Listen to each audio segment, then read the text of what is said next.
definitely sexuality, identity, gender, and disability. All of those things are elements of what intersectionality means. And they all kind of combine and mesh into one person that needs very specific needs that actually acknowledges all of those things. So in terms of what intersectionality means for me, it's constantly asking what people's, not constantly like battering them, but asking them what their needs are, checking in that if those needs have been updated or if those needs have changed, and supporting people to actually be vocal as well about what they need and how a service can actually be supportive for them. And within my organisation, so Odyssey Multicultural Programs, we support people around drug and alcohol, specifically within multicultural communities.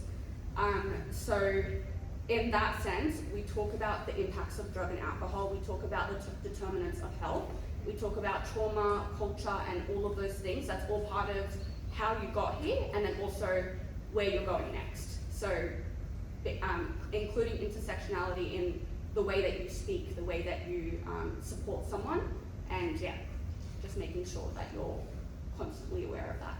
Yeah, that's a really good point. Thank you, Rania. And over to Sam, do you have anything to add about how impact policy approaches intersectionality in their work with young people? Look, I think when I think about intersectionality, I think about, we do a lot of work in terms of policy, system reform and strategy, so we work a lot with government and sectors more broadly. And so when we think about intersectionality, I think it's really important to remember that the systems that we work within are a product of our country's history. Government was formed based off the back of colonisation, and so how we see that these systems designed and structured have a direct filter and translation down to our experiences on the grassroots and in communities. So I use that, for example, when we talk about the very function of government systems. Justice operates in isolation of health, health operates in isolation of education, and so on like that. And so when we think about intersectionality, what we're really talking about is we're talking about decolonising how we think about how these things work in practice and in community. So colonisation taught us in these systems that we've built within government and policy and practice is that there was generally one way to do something. Yes, that's such a good point, that one size fits all model. Absolutely, and decolonised thinking reminds us or helps us remember that there was always more than one way to work with communities or with families, with people, and that there was never one rigid system that you had to fall within. And I think that's one of the challenges that we see in communities that struggle when they're talking about mental health interventions, for example, that only address sort of one way of access and entry, as opposed to maybe community-led models that are a bit more maybe family and community centred, that are maybe a bit more holistic in the services that they provide to support access and different things like that. And I think, so when we think about, practice as well at a local level, I think leaning back into what Matthew said around equity is the fact that people can try and talk about what intersectionality looks like in practice, but like you said, it's evolving and it's always changing. And I think the most important thing to come back to is those really critical values around how we work in the youth sector or anywhere, which is principles around equity, around access, around inclusion, and around justice. And I think when we lead with those values, that's when we can start to have intersectionality at the core of how we do what we do. Yeah, that's a really great insight, and definitely leads into the point that Rania spoke about changing and checking in, so that we're not tokenistic and we're not just checking a box out one time. It's an ongoing process. Thanks for your contribution, Sam. Now I want to talk about examples of if you've ever felt unseen or misunderstood in a healthcare setting because of parts of your identity, and what would have helped in those situations. So I'm going to start with Rania, and then feel free everyone else to jump in. The answer is yes. It's, a lot. I have felt unseen a lot, and because my identity, when you look at me, you see someone who wears hijab. Maybe I kind of look Arabic, some people tell me I don't. But so someone from a diverse cultural background, someone who wears hijab, who is Muslim, but then I'm also someone who has a disability. I'm also someone who has mental health issues, and who has experienced a lot of damaging things from systems that are not, don't actually recognize those things and provide inclusive practices. So I might give an example. So I was engaged with a certain health service, and I won't name names, and the way that they engaged with me, they did not ask me anything about my faith and how that matters in my journey. They didn't ask me anything about my culture and how that impacts things. And I personally also have lived experience of domestic violence. So they also made a lot of assumptions about my community and about my culture and about my faith in relation to domestic violence, when domestic violence actually affects every community, everywhere. Because, yeah, so that negative experience of that feeling like, oh my God, like I feel like now I'm actually betraying my culture and my faith, because this person is making it seem like every single Muslim and every single Arab is like violent or something. And that's just because I said, you know, just because of my personal lived experience. And that was really negative, and they framed me as a victim as well, not as a survivor.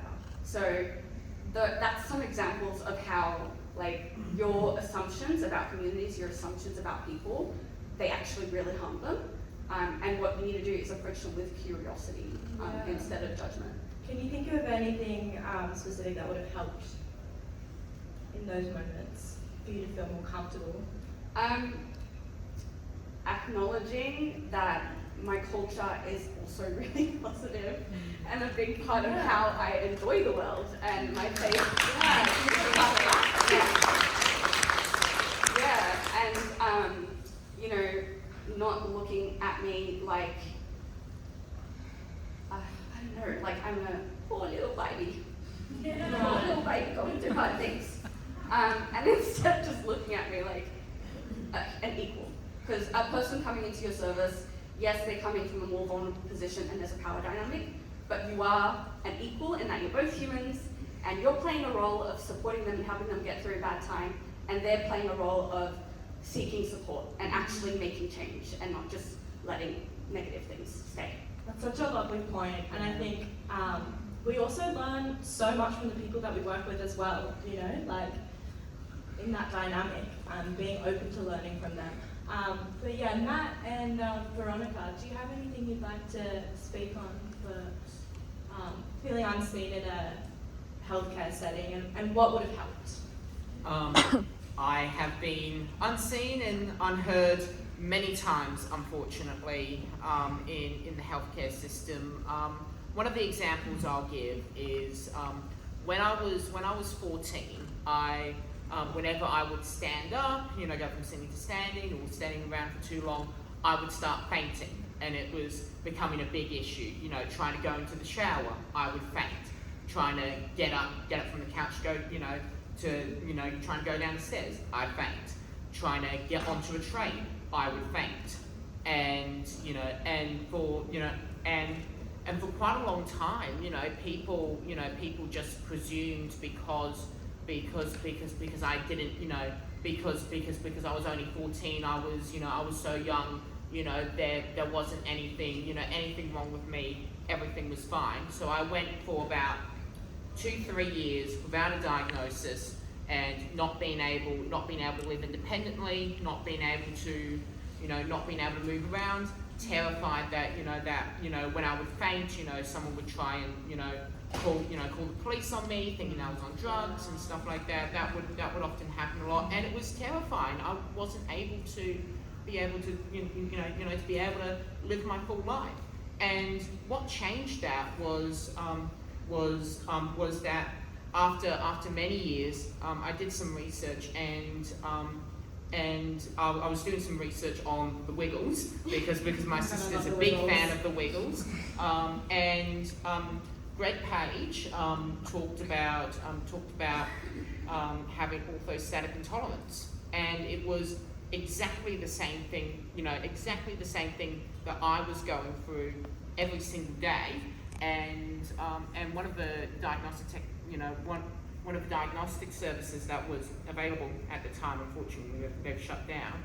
But there was tilt table test up near me, and there was a lovely doctor, Dr. Greg McDonald, love him to bits, absolutely amazing man, and found out that I got orthostatic intolerance, and I got, it's not, I have to manage it, still faint every now and then, but instead of fainting multiple times a day, it's only every 3-6 months, and I've been able to get my life back, and it's amazing.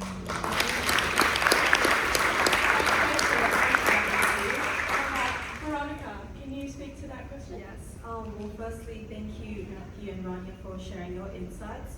For me, I think that my identity is centered a lot around my culture and language. So I was born in Australia, and my parents came from China, and so they would prefer to speak Cantonese/Mandarin when I'm visiting like healthcare centers with them. So sometimes when I have felt unseen is when people disregard the fact that I want to be able to speak my language, right? So I was raised speaking Cantonese, and so I feel more comfortable describing my health symptoms in Cantonese, and also because I feel closer to my parents that way. So oftentimes I've noticed that people just disregard that, and obviously when youths visit healthcare clinics, there's this power imbalance. So I feel like lots of youths, they don't feel comfortable stepping out and telling people about their symptoms, like telling them how they actually feel. And so for me, I obviously like to tell my mom about these things first. And so what I want is for youth workers to just understand that culture and language also play a very big role in the way healthcare works. And one thing that I think could change is just having signs, for instance, showing people that, oh, this medical center does offer these languages. And not only just culture, right? It can also be about sexuality, just having a simple sign at the reception desk saying oh, we are LGBTQ plus friendly, and stuff like that. Yeah. Yeah, awesome. Thank you for your insight. And that's a great segue to my next question, which I'd love to get any advice that you have to other young people in the room today about how to navigate health systems. If you have any tips, tricks, or any kind of sayings, how do you tell a GP, hey, are you going to talk to these other people about my health issues? Can we do a mind map? I don't know. What would be helpful to you? Do you have any tips? I think one of my biggest tips would be that there are obviously lots of specialized services everywhere, so anyone can just search up what are the nearest medical clinics that offer this language or offer this specialized service, just things like that, so that they know that they are that they can feel seen and heard, basically. Yeah, lovely. And Matthew? Well, for me, it's finding finding the right people, the right the right services, the right specialists. It's not always going to be perfect the first go around, but keep advocating, to people, and find that community, find that team of specialists, find friends, find your community to stick together is one of the strongest advices that I could give, other than applying for youth parliament. But yeah, I had to mention that. Sorry, but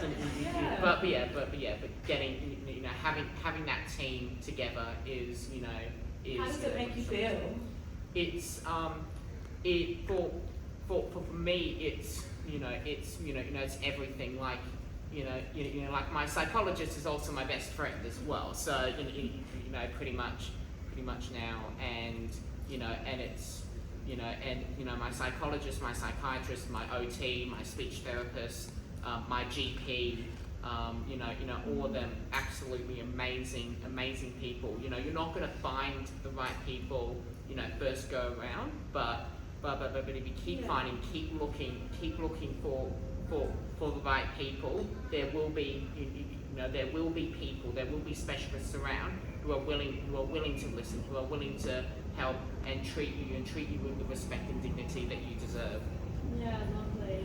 I think that's such a good point again about the one size does not fit all. Yeah. And it's okay to try a few counsellors out before you find the right one. Absolutely. You don't just have to go with the first person, and it's okay if you're not vibing.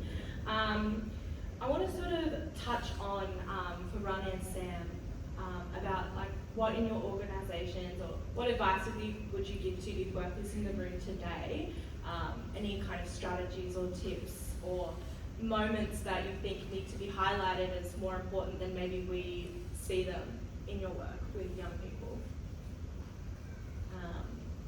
Sam? Look, my message, I guess, to a lot of peers in the room working in this sector, coming back to intersectionality, is that most people probably already aware and understand that when you're working with young people, if their identity is made up of a range of backgrounds that we've talked to, when we talk about cultural diversity, living with a disability, and other factors like that, that their experience, likely of your service, can be compounded if they're there for mental health support or different factors like that as well. So it's about being conscious of that. Intersectionality was born out of from what I understand, the feminist movement, the concept come out of overseas when it was about recognising that women of colour had a very distinct and different experience of disadvantage as opposed to women that were not of colour. So when you're working in the sector and you're working with young people, it's important to recognise and understand that when you're seeing the whole of the person and you're making sure that you come back to those principles around access, equity, inclusion and justice in terms of how you engage and respond to young people and young people's needs. And my final piece, coming back to how we think about the health sector, is that if we sit with intersectionality as the core of that sort of principle, we talk about mental health, the DSM model doesn't diagnose trauma. So we've got a lot of young people that are living with the complex experiences of childhood trauma, intergenerational trauma, lived experience around what they're navigating as well. And our systems, our health systems aren't equipped to respond to that. But we as practitioners and professionals in the room have the ability to have agency to advocate for the young people we're working alongside and to do our best to make sure that they get the support that they need. So I'll pause there.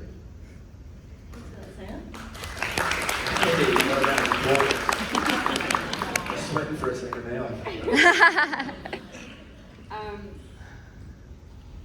So many things to say. Okay.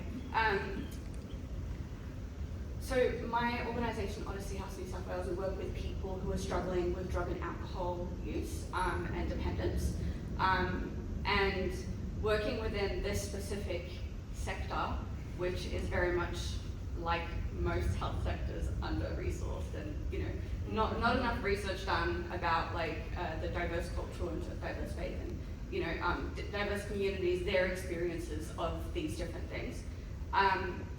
But one of the biggest things is there's so much stigma and judgment around drug and alcohol, and especially for young people who use substances, it's very easy for people to dismiss them as badly behaved, problematic, as just intentionally trying to make problems, or just a lot of labels that come and end up dehumanizing them and disconnecting them from support and from community and from recovery.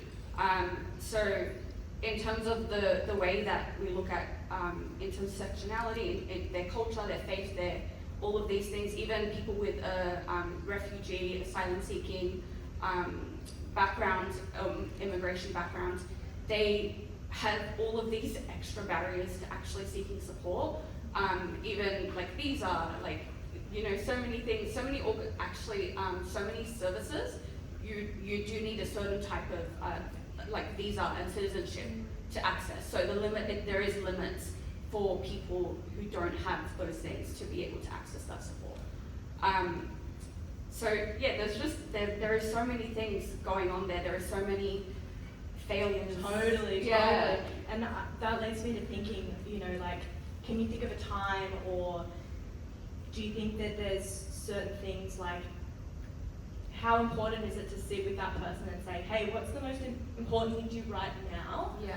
You know, or I don't know, like, my brain's gone blank, so I'm You're passing doing over to you. great. Yeah. Yeah. So in terms of how things can be done well, it's training and education of staff, for the managers in the room, making sure people have not just the right information, but the right language around the things that we're talking about.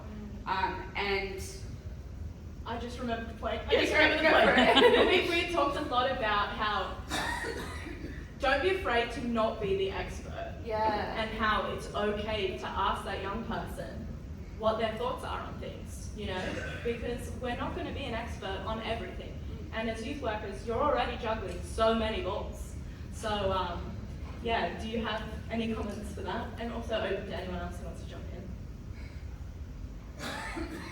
Oh, I've just got the 1 minute. Sorry. Okay. Great. Do we summarize? We might just leave it there, folks. But I'll leave you with this. One of our key take-home messages as a group was that we want to leave you thinking about inclusion's not just a checkbox, it's an ongoing commitment. And we want to ask the room, you know, how can you get more curious, like asking young people what they think, and admitting that we're not the experts, and that's okay. How can we partner better together? And how can we centre young people's voices in everything that we do? Because that curiosity means, ultimately, everyone deserves equal access to healthcare. Thank you very much, everyone. This has been so much fun.